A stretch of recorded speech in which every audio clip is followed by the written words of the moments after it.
There is a particular, suffocating weight that you are carrying right now, a weight that has no physical form, no color, and no name. Yet it is heavier than any burden you have ever lifted with your hands. It is the invisible, toxic residue of every interaction, every unspoken judgment, every digital ping, and every frantic expectation that has been forced upon your spirit throughout the day. You feel it as a persistent tightness in your solar plexus, a restless fog in your mind, and a deep, spiritual exhaustion that seems to have seeped into the very marrow of your bones. You have been searching for a way to find peace, but you have been looking in the wrong places. You have been trying to fix the external world so that you can find tranquility within. But Buddhist wisdom reveals that this is a mathematical and spiritual impossibility. To find true, unshakable inner peace, you must first master the ancient, guarded art of sovereign awareness. This is the secret to protecting your positive energy and detaching from the relentless negativity of the marketplace without a single grain of guilt. You are not here because you are looking for a way to sleep. You are here because you are looking for a way to wake up. Most people move through their lives as emotional sponges, walking through the smog of society and unintentionally soaking up the stress, the anger, and the chaos of everyone they encounter. They believe that being empathetic or a good person means they must be porous. They have been conditioned to believe that if they set a strong boundary, they are being cold, selfish, or spiritual failures. This is the ultimate trap of the ego, a delusion that keeps you small, drained, and ineffective. If you allow every passerby to throw their mental dust into your temple, you are not being compassionate. You are being irresponsible with the only truly sacred thing you were given to manage, your own consciousness. Tonight, we are going to conduct a profound spiritual operation. We are not going to skim the surface. We are going to dive into the deep architecture of your identity. We are going to identify the energy leaks in your life with the precision of a surgeon. We are going to find the vampires of your peace, the social scripts, the family expectations, the internal dialogues, and the digital addictions that have been stealing your light.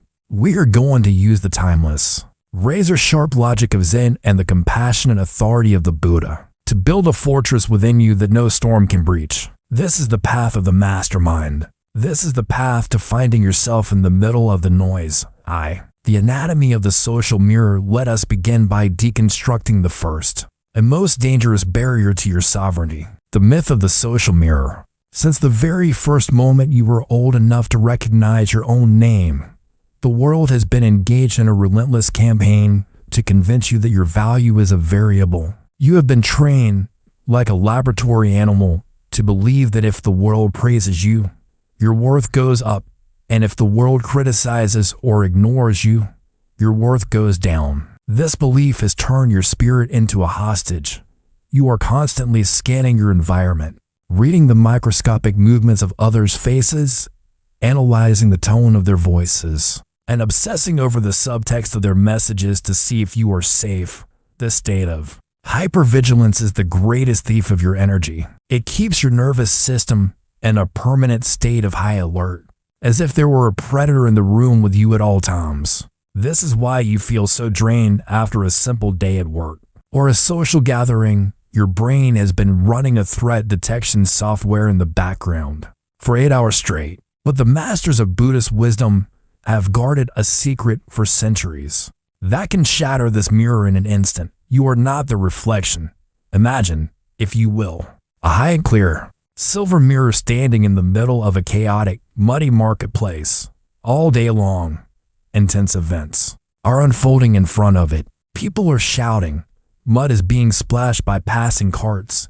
The sun is blazing with heat, and the rain is falling in gray sheets. The mirror reflects every single bit of it with perfect accuracy. When the mud hits the glass, the mirror shows the mud. When the sunlight hits the glass, it shows the light. But notice this one fundamental truth: the mirror never becomes the mud. The glass itself is perfectly cool, perfectly clean, and perfectly untouched underneath the chaotic reflection. The mud cannot penetrate the glass. The heat cannot burn the silver. The mirror remains in its original nature, regardless of what is happening in the marketplace. You have spent your entire life becoming the reflection. When someone was rude to you today, you didn't just see the rudeness, you took it in. You allowed the person's ignorance to scratch the glass of your soul. You let the mud of their bad mood soak into your very identity. You have spent hours, perhaps you are still spending them now, wondering why they said that, what you did wrong to deserve it, and how you can fix their opinion of you. But their opinion is just mud on the glass. It has no more physical reality, no more permanence, and no more power than a shadow dancing on a wall. Your observer mind, the part of you that is aware of your thoughts right now, is the mirror. It is inherently bright. It is inherently pure. It is inherently silent. The first step to your emotional growth is to stop identifying with the residue every time you feel a negative emotion triggered by the outside world. I want you to name it with surgical detachment. Say to yourself, this is a reflection, not a reality. By naming it, you create the sacred gap. In that gap, you are no longer a victim. You are a sovereign witness. And a witness cannot be drained. A witness is a power unto themselves. Feel the immense, staggering relief that comes with this realization. You don't have to clean the world to be clean. You just have to remember that you are the glass, not the mud. The trap of compassionate guilt. As we move deeper into this inventory, we must confront the most painful and insidious barrier to your inner peace. The trap of compassionate guilt. Most of you carry a secret, heavy shame when you even think about protecting your energy. You have been sold a distorted version of spirituality that suggests that to be kind means you must be a doormat for the world as dysfunction. You feel that by detaching from a negative friend, or by saying no to a demanding family member, or by refusing to engage in the gossip of the marketplace, you are being cold, unloving, or spiritually arrogant. This is a lie of the ego. The Buddha was not a doormat, he was a mountain. He was the ultimate practitioner of compassionate distance. To understand this, we must look at the parable of the two monks and the muddy crossing. Two monks, Tanzan and Ekido, were traveling together along a road that had been turned into a river of mud by a heavy autumn rain. As they reached a particularly treacherous crossing, they saw a young woman dressed in a fine silk kimono standing helplessly. She could not cross without ruining her clothes and risking a fall. Tanzan, without a moment's hesitation and without saying a single word, stepped forward, picked the woman up in his arms, and carried her across the mud to the dry ground on the other side. He set her down, she bowed, and the monks continued their journey. Hours passed as they walked through the forest in total silence, but Ekido was visibly vibrating with suppressed rage. His face was red, his breath was shallow, and his mind was a storm. Finally, when they reached the lodging for the night, he could no longer restrain himself. As monks, we are strictly forbidden to even touch a woman. He shouted at Tanzan, "How could you pick her up? How could you violate our sacred vows and our purity in such a way?" Tanzan looked at his friend with a gaze of profound, calm clarity and said simply, "I set the woman down back at the crossing hours ago. Why are you still carrying her?" This is the exact state of your spirit right now. You are still carrying the people, the arguments, the emails, and the social slights of your day. You are carrying the woman, the mud, and the crossing into your most sacred inner sanctuary. And the most tragic part is that you feel guilty for the very thought of putting them down. You believe that your suffering for them is a sign of your love. But who does it serve for you to be exhausted?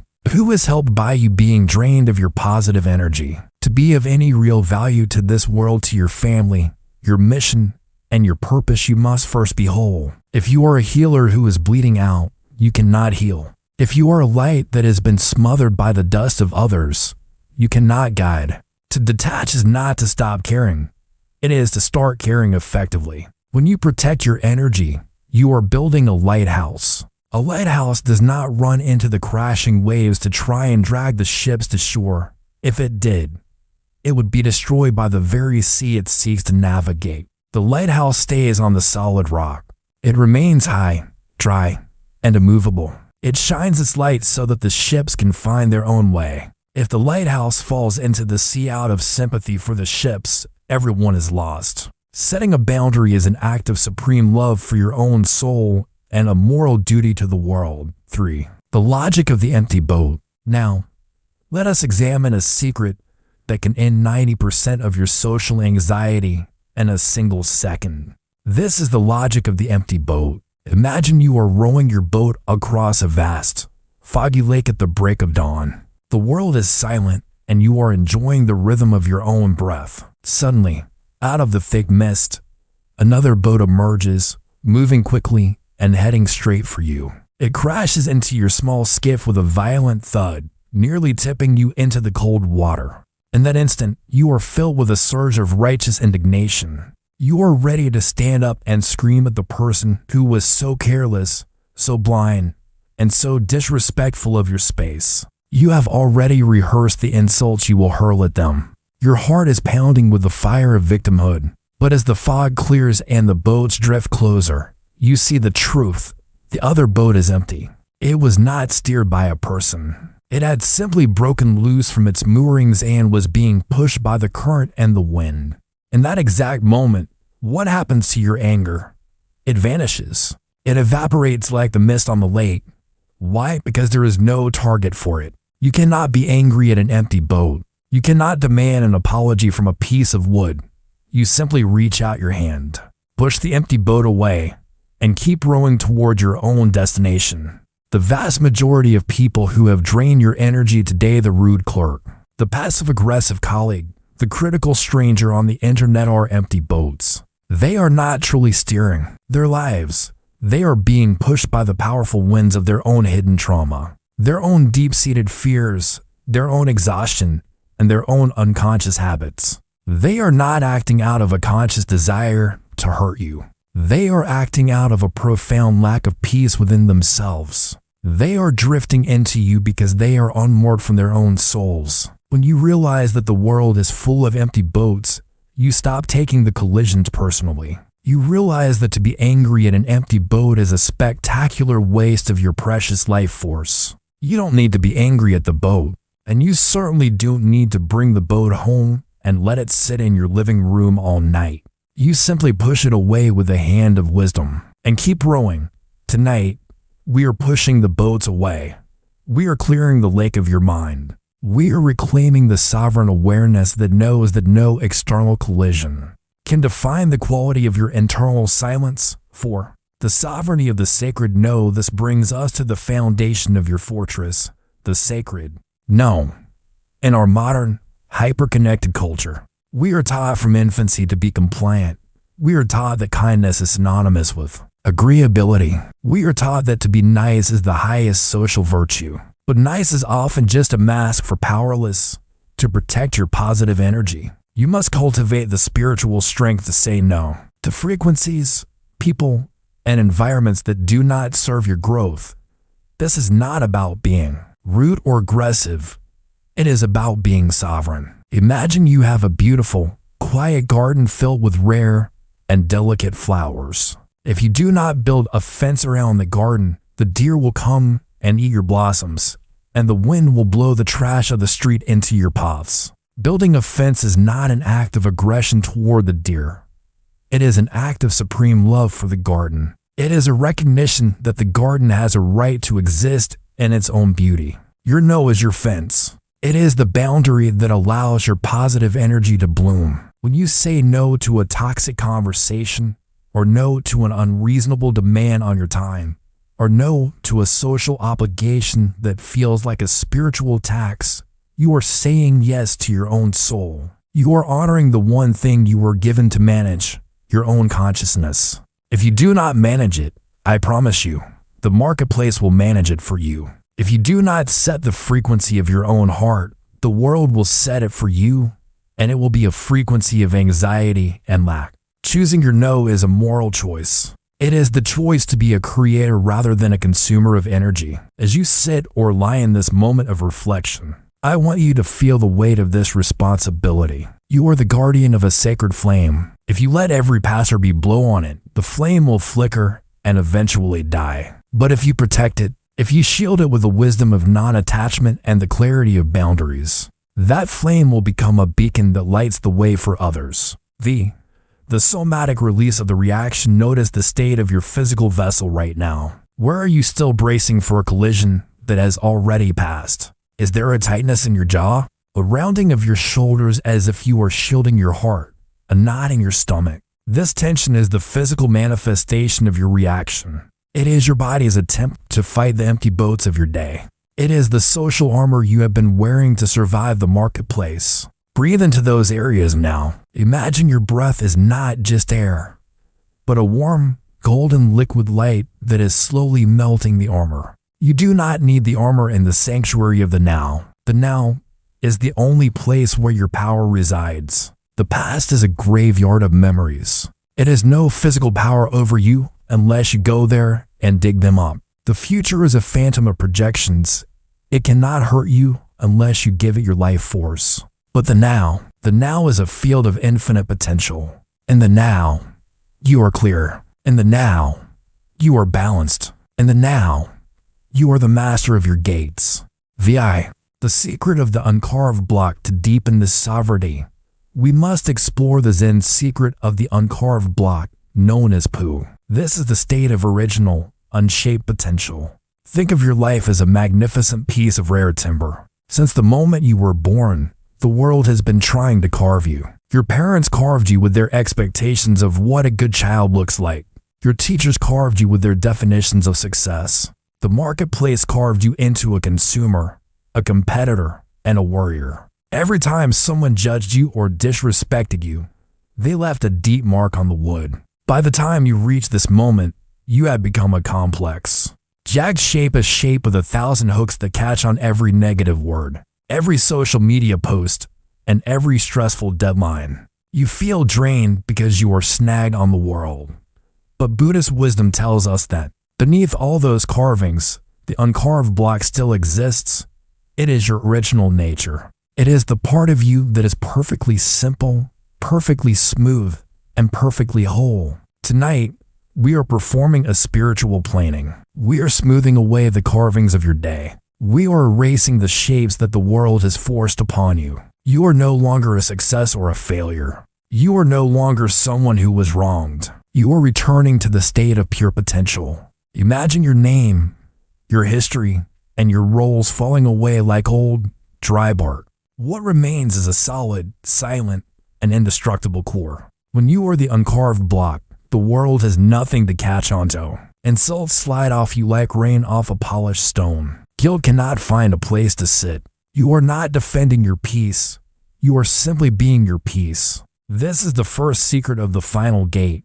He who has no shape cannot be broken. 7. The architecture of the inner fortress as we move toward the conclusion of this first block of our journey. I want you to realize that the work we are doing is not passive. It is the most active work a human being can perform. To remain calm when the world is screaming is a feat of massive spiritual strength. To detach from negativity without guilt is a moral triumph. You are developing a sacred indifference. Not an indifference to the suffering of the world, for we are always compassionate, but an indifference to the noise of the world. You are choosing to listen to the frequency of the stars rather than the frequency of the static. Feel the clarity beginning to settle in your mind. It is like the air after a great thunderstorm, cool, fresh, and clear. You can see for miles. You can see the path ahead. You can see that the monsters you feared were just shadows cast by your own anxiety. They have no substance. They have no teeth. You are the one who gave them power, and you are the one who is now taking it back. You are the architect of your own sanctuary. You are the voice of your own wisdom. Think of your energy as a sacred flame and a high-quality glass lantern. All day, the winds of the world have been blowing. Most people try to stop the wind. They fight the world. They try to change the people around them. They try to fix the environment so the wind will stop. This is a massive waste of energy. You cannot stop the wind. The wind is the nature of the marketplace. The wise person does not fight the wind. They strengthen the glass. Your sovereign awareness is the glass. By practicing these teachings, by detaching, by breathing, by choosing silence, you are making the glass thicker, clearer, and more resilient. The wind can howl. The storm can rage. But the flame inside remains perfectly still. It does not even flicker. Notice your breath again. It is not just oxygen. It is life force. It is the currency of your sovereignty. Inhale the frequency of the mountain, stable, ancient, and unbothered by the clouds. Exhale the frequency of the dust, light, temporary, and passing.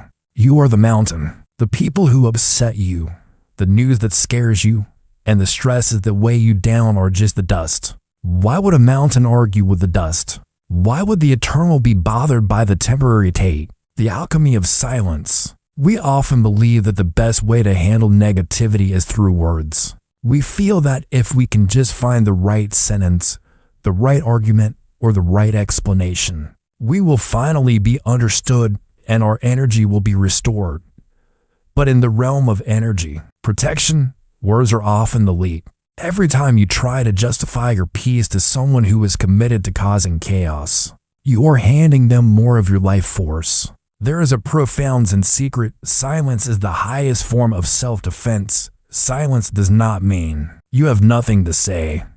It means you have nothing to prove. When you encounter a negative frequency, your silence acts as a void. The negativity has no surface to strike. It passes right through you and returns to its source. By remaining silent, you are keeping your tea in your own cup. You are refusing to join the theater of the absurd that the ego creates.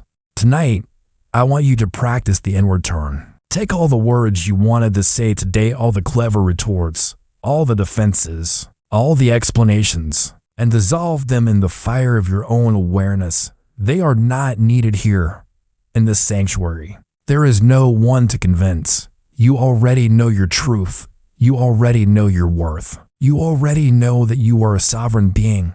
Let the silence be your armor. Let the silence be your sword.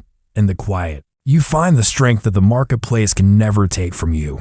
As you conclude this first phase of your unburdening, feel the immense space you have created. You have cleared the rubble. You have identified the traitors within. You have established the rules of your city. This is the foundation of your new life. You are not just surviving. You are ascending. You are ready for the deeper mysteries. You are ready to move from the fortress to the source. Stay in this space of clarity. Feel the immense power that comes when you stop trying to solve the marketplace and start honoring the sanctuary. You have taken the first, most important step on the path to finding yourself now. The gates are closed. The lights are steady. The mountain is still. The silence we have cultivated in the foundation of this journey is not a void. It is a laboratory of the spirit. It is the place where we finally stop running from the noise of the world and start investigating the one who is running. You have built your external walls. You have identified the empty boats. You have learned to reflect the mud rather than absorbing it into your identity. But as we move into this second phase of your unburdening, we must address a more difficult and more rewarding truth. Even the strongest fortress in the world can be compromised. If there is a traitor within the walls, to truly protect your energy and detach from negativity, without a single grain of guilt, you must master the internal architecture of your own spirit. You must identify the internal leaks that give the world's noise a place to sit.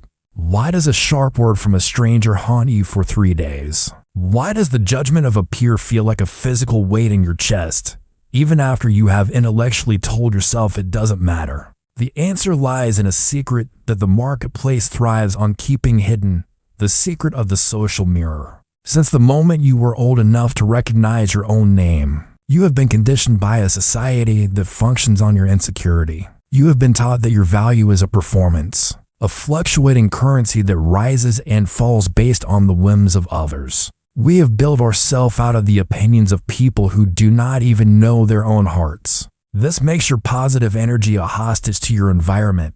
If the world is kind, you feel light. If the world is harsh, you feel dark. This is not sovereignty.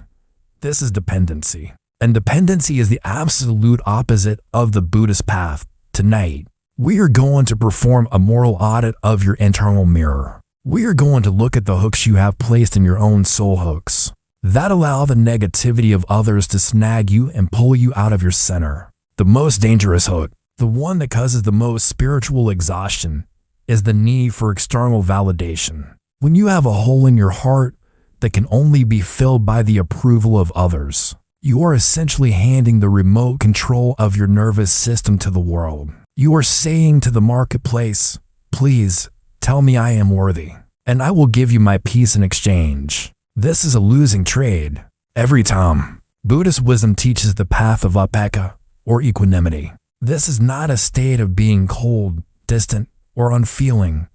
It is a state of being unshakable. Imagine you are a deep-sea diver exploring the foundations of the world. On the surface of the ocean, there is a massive hurricane.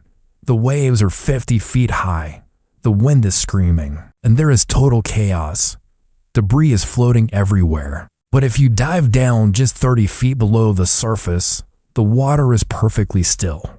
It is cool, dark, and silent. The hurricane is happening, but it is not happening to the depths. Most people live their entire lives on the surface, tossed by every ripple. To protect your energy, you must move your seat of awareness from the surface of your ego to the depths of your soul. Your ego is the part of you that is wounded by words. Your soul is the part of you that knows those words are just vibrations of air. Tonight, we are moving the seat. We are anchoring your identity in the deep water of the now. From this depth, you can look up and see the storm of the world's negativity. You can see people shouting. You can see the frantic pace of the marketplace. And you can see the judgments being thrown around like lightning. But from the depth, these things look small. They look temporary. They have no power to move the vastness of the ocean. This is the first secret of the deep. The storm is only as powerful as your proximity to the surface. The further you dive into your own original nature, the more untouchable you become. This is not a fantasy. It is the logical result of changing your frequency. The parable of the poison arrow. A deep exploration let us revisit the parable of the poison arrow with a deeper focus on your internal response. The Buddha spoke of a man hit by a poison arrow who refused to let the doctor pull it out until he knew who shot it, what their name was, what village they came from, and what kind of wood the bow was made of. He died of the poison while seeking the why. When you encounter negativity, when a friend betrays you, when a colleague undermines you, or when a stranger insults you, a poison arrow has hit your energy field. Most of you spend your precious life force trying to solve the mystery of the arrow. Why did they say that? Why are they so unfair? What is wrong with them? Each why is a way of keeping the arrow in the wound.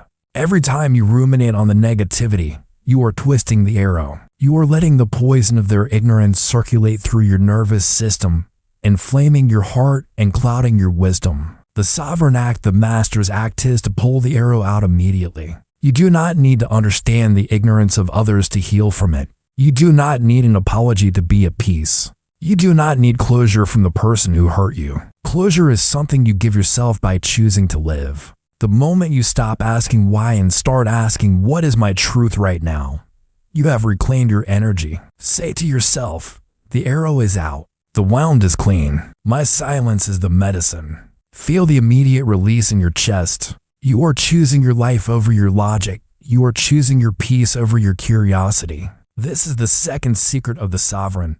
Logic is for the marketplace. Peace is for the sanctuary. The leak of validation and the power of silence now. We must look at the leak of validation. We often allow negative people to drain us because we are trying to prove our worth to them. We argue, we explain, we defend. But here is the secret that will save you years of exhaustion. Explaining yourself to someone who is committed to misunderstanding you is a form of spiritual suicide. You are pouring your golden positive energy into a black hole of their ego. They are not listening to your words. They are looking for more hooks to snag you. Every time you feel the urge to explain your heart to someone who has already judged you, I want you to visualize a golden seal being placed over your lips. Silence is not a lack of words. It is a presence of absolute power. When you stop defending yourself, the war ends.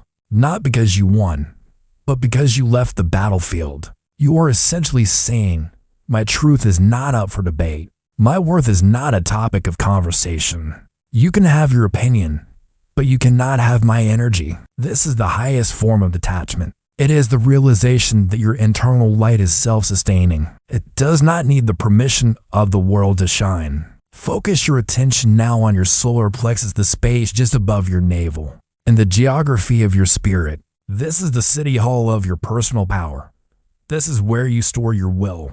When you absorb negativity, this area becomes a hard, cold knot. It is where you brace yourself against the world. It is where the flight or fight response is anchored. Imagine a warm, indigo light beginning to spin in this space. It is a slow, powerful, and relentless rotation. With every breath, the indigo light expands, melting the knot of reaction.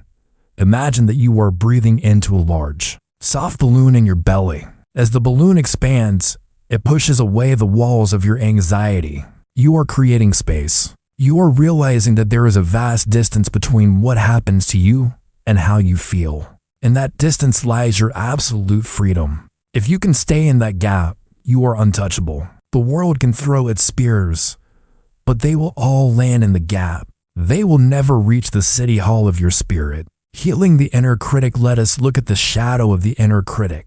Often, the negativity of the world is so loud because it echoes something we are already whispering to ourselves in the dark. If someone calls you a failure and you feel drained by it, it is only because a part of you believes them. The external world is just a megaphone for your internal doubts. To protect your energy, you must perform a moral audit of your internal dialogue. Are you your own best friend, or are you your own harshest judge? If you are at war with yourself, the world will always be a battlefield. Tonight, we are declaring a total ceasefire. Imagine your inner critic not as a monster, but as a small, tired, and frightened child who is just trying to protect you from being hurt by being perfect. Instead of fighting the critic, I want you to pick it up and hold it. Say to it, "Thank you for trying to keep me safe, but I am a sovereign being now. I no longer need to be small to be safe. I no longer need to be perfect to be worthy. We are safe now. The war is over." When you heal the internal rift, the external negativity loses its hook. It can no longer snag your spirit because there is nothing for it to catch onto. You become like a smooth, polished stone. The rain of others' opinions simply washes over you and falls to the ground. You are consistent. You are wise. You are whole. Strengthening the glass of the lantern. Think of your energy as a sacred flame and a high-quality glass lantern. All day, the winds of the world have been blowing. Most people try to stop the wind. They fight the world. They try to change the people around them. They try to fix the environment so the wind will stop. This is a massive waste of energy. You cannot stop the wind. The wind is the nature of the marketplace. The wise person does not fight the wind. They strengthen the glass. Your sovereign awareness is the glass. By practicing these teachings, by detaching, by breathing, by choosing silence, you are making the glass thicker, clearer, and more resilient. The wind can howl. The storm can rage. But the flame inside remains perfectly still. It does not even flicker. Notice your breath again. It is not just oxygen. It is life force prana. It is the currency of your sovereignty. Inhale the frequency of the mountain, stable, ancient, and unbothered by the clouds. Exhale the frequency of the dust, light, temporary, and passing. You are the mountain. The people who upset you, the news that scares you, and the stresses that weigh you down are just the dust. Why would a mountain argue with the dust? Why would the eternal be bothered by the temporary? This leads us to the key of perspective. Most of our stress comes from temporal myopia. We are too close to our problems. We see a difficulty today and we think it is the end of the world. But Buddhist wisdom invites us to look from the perspective of the great year. In 10 years, will this rude comment matter? In 50 years, will this mistake be remembered? From the perspective of the stars, your entire life is a single flash of light. When you realize how small and temporary your troubles are, they lose their weight. They become light negativity. You can carry it without being crushed, or better yet, you can set it down and walk away. The parable of the scorpion and the nature of choice. There is a Zen story about a master and a student walking by a river. They saw a scorpion drowning in the water. The master reached in to save it and the scorpion stung him. The master flinched in pain, but reached in again. The scorpion stung him again. A bystander shouted, "Why do you keep trying to save it?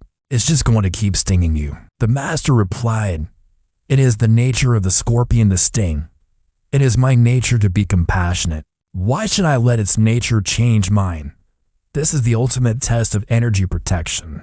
Can you remain kind and peaceful even when the world is stinging you?" Most people allow the negativity of others to convert them. Someone is rude to you, so you become rude back. Someone is angry, so you become angry. You have allowed their darkness to change your light. You have lost your nature. To be a sovereign soul is to refuse to be converted. You stay kind because that is who you are, not because of who they are. You protect your energy so that you always have enough kindness to go around, but you never give them enough of your energy to change your frequency. This is the third secret of the sovereign. My frequency is my own. The world is just the weather. The architecture of detachment. The empty house logic. Think of your life as a great, beautiful house. During the day, you have many guests. Some guests are welcome, like joy and productivity. Some guests are uninvited, like stress and criticism. They wander through your rooms, moving the furniture, leaving the lights on, and making noise. By the end of the day, your house feels messy and crowded. Most people spend their evening trying to organize the guests. They talk to the stress. They try to argue with the criticism. They try to fix the mess. This only keeps the guests in the house longer. Tonight, we are practicing noble seclusion. Imagine yourself walking to the front door of your mind and opening it wide. You are not angry. You are not frantic. You are simply a gracious host who is closing for the night. You say to the guests, "Thank you for the lessons, but the house is now empty. Please leave." Watch them walk out into the night. One by one, the rooms become quiet. Now, walk through your house and turn off the lights. Click. The light of today's arguments goes dark. Click. The light of tomorrow's deadlines goes dark. Click. The light of what they think of me goes dark. Finally, you are in the center of the house. It is dark. It is cool. It is silent. There is nothing to fix. There is nothing to clean. The house is perfect exactly as it is. This emptiness is not a lack of life. It is the presence of peace. When your house is empty, you can finally hear your own heartbeat. You can finally hear the whisper of your own wisdom. The sovereignty of the breath and the void. We must also explore the power of the void. In the West, we are often afraid of the void. We think it means nothingness or death. But in Zen, the void is the source of all life. It is like the silence before a great symphony. Without the silence, the music would just be noise. Tonight, embrace the void. It is the dark, fertile womb of your dreams. It is the place where your soul goes to be repaired. Don't try to fill the silence with thoughts.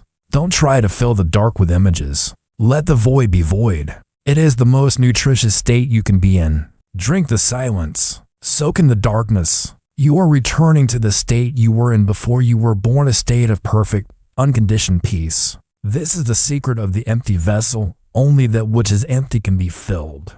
By emptying yourself of the world's negativity, you are making room for the universe's positive energy to flow in. As we reach the conclusion of this second block of our journey, feel the great unburdening happening in your spirit. You are no longer on guard because you have realized that you are the mountain. You are no longer reacting because you have realized that the boats are empty. You are no longer full because you have broken the cup. You are developing a sacred indifference to the noise. This is not apathy.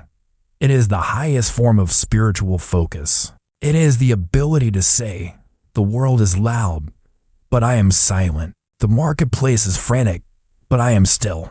I am the master of my own gates." You are not just listening to words. You are rewiring your consciousness. You are building the internal architecture that will support you through every storm of 2026. You are becoming the fortress. You are becoming the wisdom. You are finding yourself in the middle of the noise, and you are realizing that the noise was never your master. It was just a reflection on the glass, and the glass is perfectly clean. Stay in this seat of power. The world may continue to howl outside your walls, but inside, the light is steady. The air is clear. The mountain is still. You have done the internal work. You have identified the traitors. You have sealed the leaks. You are now ready to move into the final phase of your sovereignty, the phase where you move beyond protection and become the light itself. We have stood together at the heavy iron gates of your internal city. We have identified the empty boats drifting in the fog of your day, and we have moved your seat of awareness from the turbulent, reactive surface of the ego to the silent, indestructible depths of the soul.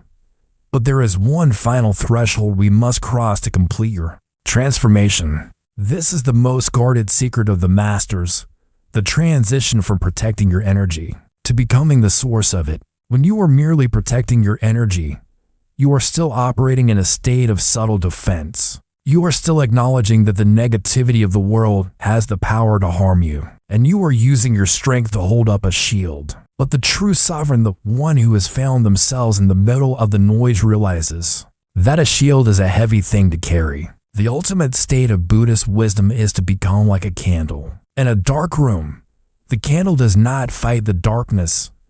It does not argue with the shadows or try to push them out the door. The candle simply is, and because of its nature, the darkness has no choice but to vanish. Tonight, you are moving from being a soldier to being the light itself. The mystery of the uncarved block Pu, the final key we must turn in the lock of your spirit, is the secret of the uncarved block. In the Zen tradition, this is known as Pu. It is the state of original, unshaped potential. Think of your life as a magnificent piece of rare timber. Since the moment you were born, the world has been trying to carve you. Your parents carved you with their expectations of what a good child looks like. Your teachers carved you with their definitions of success and failure.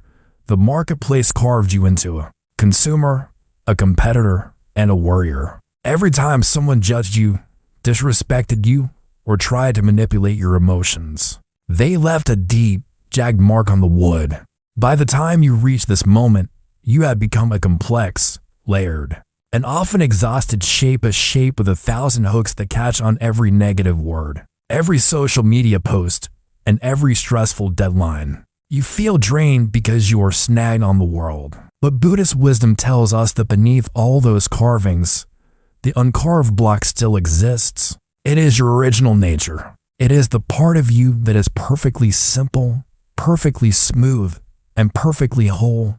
Tonight, we are performing a spiritual planing. We are smoothing away the carvings of your day and the scars of your past. We are erasing the shapes that the world has forced upon you. You are no longer a success or a failure. You are no longer someone who was wrong. You are returning to the state of pure potential. Imagine your name, your history, and your roles falling away like old, dry bark. What remains is a solid, silent, and indestructible core. When you are the uncarved block, the world has nothing to catch. Untold insults slide off you like rain off a polished stone. Guilt cannot find a place to sit. You are not defending your peace. You are simply being your peace. This is the first secret of the final gate. He who has no shape cannot be broken to. The somatic seal, rewiring the marrow of your body, is the antenna of your spirit, and for years, it has been recording the frequency of fear, reaction, and social anxiety. It is stored in the tension of your fascia, the rhythm of your heart, and the very marrow of your bones. If we do not address the body, the wisdom of the mind will eventually be overwritten by the habits of the flesh. We are going to vibrate the old recording out of your structure right now. I want you to focus your awareness on the base of your skull, the jade pillow gate, where your spine meets your brain. This is the master switch of your entire nervous system. Visualize a cool, liquid silver light pouring into this gateway. Feel it moving down through your neck, releasing the bracing you have done against the world. Feel it flowing into your shoulders, dissolving the invisible weight of others' expectations. This silver light is the frequency of radical presence as it moves down your spine. It is unplugging the wires of your social anxiety.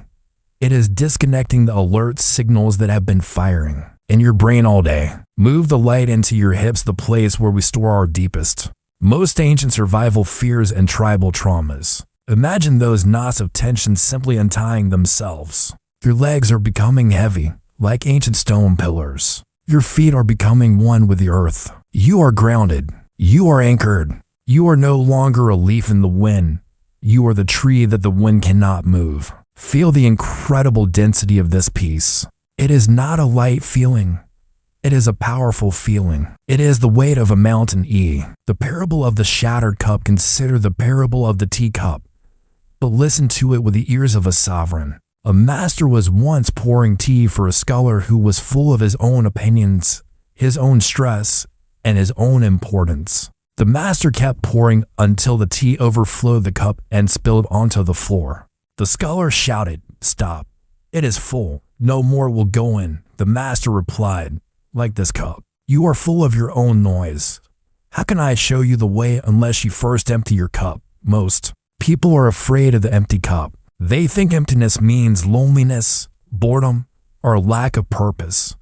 But in Buddhist logic, sunyata or emptiness is the source of all power. When your cup is empty of the tea of the world's gossip, the world's fears, and the world's judgments, it is finally full of the space of the universe. Tonight, we are not just emptying the cup. We are breaking the cup. We are realizing that the self we were trying so hard to protect was just a container made of fragile glass and ego constructed of social feedback. When the container breaks, the water of your consciousness returns to the ocean. How can the world drain you if you are the ocean? How can someone insult you if you are the vast, empty sky? This is the ultimate detachment. It is not a detachment from life, but a detachment from the illusion of separation. You are part of the great, rhythmic breathing of the cosmos. The stars are not stressed. The mountains are not anxious. The rivers do not feel guilty for flowing. You are made of the same atoms as the stars. You are returning to your origin for the moral covenant of the sovereign soul. Many people think that seeking inner peace is a selfish act, a way to hide from the problems of the world. But this is a profound misunderstanding. A person who is reactive, stressed, and negative is a source of spiritual pollution. They spread their smog to everyone they touch, infecting their families, their workplaces, and their communities. But a person who is sovereign, a person who has protected their energy and found their center as a healing presence. By choosing to detach from negativity without guilt now, you are performing the highest act of service for the human family. You are becoming a circuit breaker for the trauma of the world. When someone throws anger at you and you do not react, the anger ends with you. You do not pass it on. You absorb the blow with the liquid silver of your awareness and you transform it into silence. You are a spiritual alchemist. You are taking the lead of the marketplace and turning it into the gold of wisdom. This is your moral purpose. This is why you are here. Imagine your life as a lighthouse. A lighthouse does not have to scream to be seen. It does not have to run around the shore trying to pull boats out of the water. It simply stands on the rock and shines. Its only job is to stay lit. If the lighthouse keeper gets distracted and lets the light go out because they were too busy worrying about the opinions of the sailors, the lighthouse becomes useless. Your inner peace is your light. Protecting it is your only job. When you are lit, you provide a map for everyone else. Your calm gives others permission to be calm. Your clarity gives others permission to see. This is the secret of the radiant center. The best way to help the world is to be a version of yourself that the world cannot break. Detaching from the story of you, we often find it hard to let go of negativity because that negativity has become part of our story. We identify as the person who was betrayed, the person who struggled, or the person who is misunderstood. We hold on to the pain because we don't know who we would be without it. This is the hook of identity. Tonight, I am asking you to set the story down. The day you just live is gone. It has no more physical reality than a dream you had 10 years ago. The future you fear is a phantom. It is a ghost that has not yet been born. The only thing that is real is this breath. The only thing that is real is the stillness in this moment. In the now, there is no negativity. In the now, there is no target for judgment. You are a sovereign being. You have the keys to your own city. You have the diamond of truth in your marrow. The world will try to carve you again tomorrow. The marketplace will try to pull you out of your center. The empty boats will try to collide with you. But tomorrow, you will remember the mirror. Tomorrow, you will remember the mountain. You will look at the noise and you will smile. Because you know the secret, the noise is just a reflection, but you are the light. VI the fortress of the luminous mind. Buddhist teachings speak of the Prabhasvarachita, the luminous mind. This is the mind that is fundamentally pure, radiant, and untouched by adventitious defilements. Imagine your mind is like a clear blue sky. Negativity, stress, and anxiety are just clouds passing through. Sometimes the clouds are dark and heavy, and it seems like the sky is gone. But the sky is always there, perfectly blue and perfectly vast, behind the clouds. The clouds cannot stain the sky. They cannot scratch the sky. Tonight, you are reclaiming the sky. You are realizing that your true self is the blue vastness, not the passing weather. When someone is negative toward you, they are just a cloud. Why would the sky be angry at a cloud? Why would the infinite be bothered by the temporary? As you dwell in this luminous awareness, you feel a sense of invulnerability. Not a hard invulnerability of walls and armor, but a soft invulnerability of vastness. You are too large for the world's problems to fill you. You are too deep for the world's noise to reach the bottom. 7. Final integration. The diamond and the wind. As we conclude this transmission, feel the absolute integration of these secrets into your being. You are no longer a seeker of peace. You are a possessor of it. You have dismantled the social mirror. You have forgiven the empty boats. You have uncarved the block. Focus on the center of your forehead, the eye of wisdom. Visualize a small, brilliant diamond resting there. This diamond represents your unshakable sovereignty. Now, imagine a fierce wind blowing against your face. The wind represents the negativity of the world. Feel the wind hitting the diamond. The diamond does not move.